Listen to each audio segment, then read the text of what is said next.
नमस्कार, SBT news में आपका स्वागत है। पेश है 1 दिसंबर शुक्रवार दोपहर 3:15 बजे राजस्थान की 15 बड़ी खबरें। इस न्यूज बुलेटिन के प्रायोजक हैं विनी केक एंड मोर। तो सबसे पहले एक नजर डालते हैं आज की हेडलाइंस पर। भाजपा कांग्रेस के कई दिग्गजों की प्रतिष्ठा दांव पर। हेरिटेज मेयर मुनेश गुर्जर का निलंबन आदेश हाईकोर्ट ने किया रद्द। बीजेपी ने धर्म की आड़ में तनाव भरी बातें की, गहलोत। पुलिस के साथ तैनात रहेंगे सीएपीएफ के हथियारबंद जवान। और भी बेहतर होगा वंदे भारत ट्रेन का संचालन। और अब खबरें विस्तार से। राजस्थान में एग्जिट पोल भले ही मिले जुले आकलन बता रहे हैं, लेकिन ये चुनाव परिणाम कई रूप से महत्वपूर्ण होंगे। चुनाव नतीजों से सरकार का निर्णय तो होगा, कई दिग्गजों की प्रतिष्ठा भी इससे आंकी जाएगी। मुख्यमंत्री अशोक गहलोत अपनी परंपरागत सीट सरदारपुरा से चुनाव लड़े हैं। उनके सामने इस बार भाजपा ने महेंद्र सिंह को उतारा। गहलोत जीत को लेकर आश्वस्त है, हालांकि चर्चा उनकी जीत के अंतर को लेकर रहती है कि ये कम होगा या ज्यादा। कांग्रेस के सचिन पायलट लगातार दूसरी बार टोंक से चुनावी मैदान में उतरे हैं। उनके सामने भाजपा ने इस बार पूर्व विधायक अजीत मेहता को उतारा है। सचिन यहां से वर्तमान विधायक हैं, तो अजीत यहीं से वर्ष 2013 के चुनाव में जीत चुके हैं। इसी तरह भारतीय जनता पार्टी की वसुंधरा राजे अपनी परंपरागत सीट झालरापाटन से उतरी हैं। यहां कांग्रेस ने गत चुनाव में जहां मानवेंद्र सिंह को उतारा था, वहीं अब के पिड़ावा से प्रधान रह चुके रामलाल चौहान को उतारा है। राजेंद्र राठौड़ की तारानगर सीट पर हर किसी की नजर है। इस बार उनकी परंपरागत चूरू सीट को बदला गया है। चुनाव के दौरान भी ये मुकाबला चर्चा में रहा था। राजस्थान हाईकोर्ट से मुनेश गुर्जर को बड़ी राहत मिली है। जयपुर हेरिटेज मेयर मुनेश गुर्जर के निलंबन आदेश को हाईकोर्ट ने रद्द कर दिया है। हाईकोर्ट न्यायाधीश अनूप दंड ने निलंबन आदेश को रद्द कर दिया है। कोर्ट ने प्रारंभिक जांच पुनः करने के आदेश दिए हैं। हाईकोर्ट में मुनेश की ओर से वकील ने कहा कि राज्य सरकार ने प्रार्थना का निलंबन नगर पालिका अधिनियम 2009 की धारा 39 के प्रावधानों और तथ्यों के विपरीत किया है। उसके खिलाफ जिन तथ्यों पर जांच हुई है वे एफआईआर से ही साबित नहीं हो पाए थे। वहीं मामले में जांच अधिकारी नियुक्त करने का आदेश डीएलपी निदेशक ने निकाला, जबकि ऐसा आदेश राज्यपाल के निर्देशों के तहत ही जारी हो सकता है। राजस्थान में विधानसभा चुनाव के लिए मतदान हो चुका है और 3 दिसंबर को चुनाव परिणाम भी आ जाएंगे। ऐसे में सीएम अशोक गहलोत ने एक बार फिर से राजस्थान में कांग्रेस की सरकार बनने का दावा किया। उन्होंने साथ ही ये भी कहा कि चुनाव में बीजेपी ने धर्म की आड़ में डरावनी और तनाव भरी बातें की है। अगर बीजेपी का धर्म का कार्ड चल गया तो अलग बात है, अगर धर्म का कार्ड नहीं चला तो हम सरकार बनाएंगे। गहलोत ने यह भी कहा कि एग्जिट पोल और सर्वे पर ना जाएं, राजस्थान में फिर से कांग्रेस की सरकार बनेगी। बीकानेर जिले में विधानसभा चुनाव के दौरान नाकाबंदी और वाहनों की चेकिंग के लिए जो नाके लगाए गए थे, उन नाकों पर 5 दिसंबर तक नाकाबंदी रहेगी।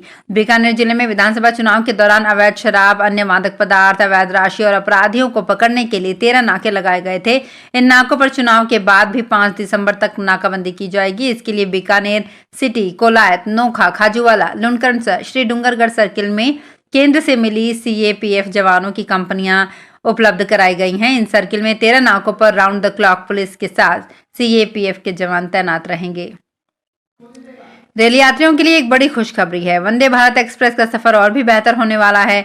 वंदे भारत एक्सप्रेस ट्रेन को अब अजमेर से दिल्ली तक का सफर तय करने में करीब 5.25 घंटे का समय लगता है। इस बीच अलवर से दिल्ली तक की यात्रा में लगभग 2 घंटे लगते हैं। इसलिए यदि आप अलवर से चंडीगढ़ तक यात्रा कर रहे हैं तो मौजूदा 9 घंटे की अवधि के बजाय वंदे भारत ट्रेन से लगभग 6 घंटे लगेंगे। इसका मतलब ये कि अजमेर, जयपुर और अलवर से चंडीगढ़ जाने वाले लोगों को अधिक सुविधाजनक और बेहतर ट्रेन सेवा मिलेगी। उत्तर पश्चिम रेलवे ने 13 अप्रैल 2023 को अजमेर और दिल्ली के बीच वंदे भारत एक्सप्रेस चलाना शुरू किया था।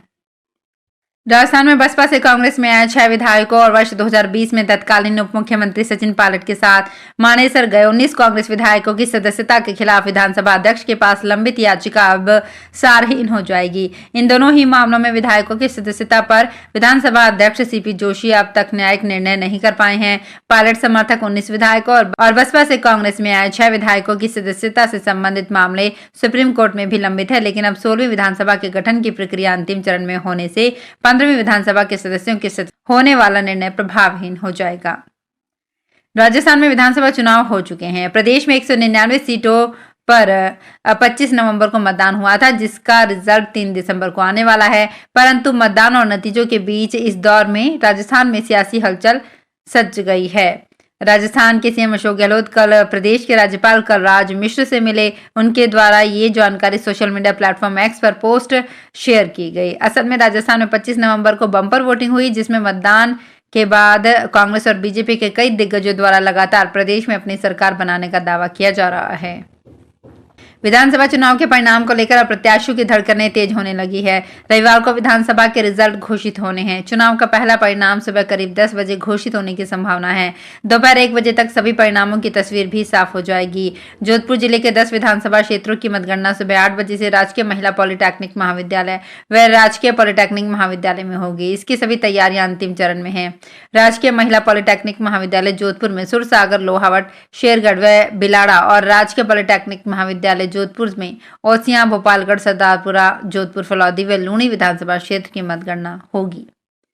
जयपुर के चांदपुर बाजार स्थित रामचंद्र जी मंदिर में राम जानकी विवाह महोत्सव के तहत आज श्री राम जी का तिलक साकार होगा, जिसमें श्री राम जी को नारियल, पान भेंट कर नई पोशाक राजा जनक जी की ओर से भेंट की जाएगी। इस दौरान मंदिर परिसर को अवध के जैसा सजाया गया है।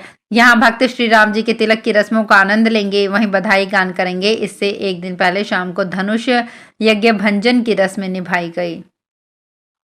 जैसलमेर में अब धीरे धीरे सर्दी दिखने लगी है। रात का तापमान 15 डिग्री तक पहुंच गया है। वहीं दिन में भी हल्की सर्दी का असर देखने को मिल रहा है। हालांकि इस मौसम में जैसलमेर आने वाले सैलानी पूरा मजा उठा रहे हैं। यहाँ के बाशिंदे सर्दी से बचने का जतन करते नजर आ रहे हैं। दरअसल जैसलमेर में इन दिनों रात और दिन के तापमान में बदलाव देखने को मिल रहा है। जहाँ दिन में हल्की ठंड होती है, वहीं शाम होते ही ठंड का असर बढ़ने लगता है। रात को तापमान में गिरावट होती है।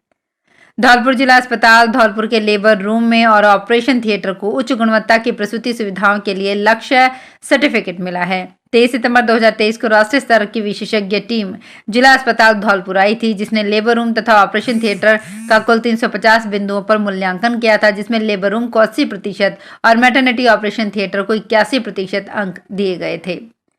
राजस्थान निर्वाचन आयोग की ओर से जारी मतदाता पहचान पत्र यानी वोटर आईडी का इस विधानसभा चुनाव में अधिकतर लोगों ने इस्तेमाल कम किया।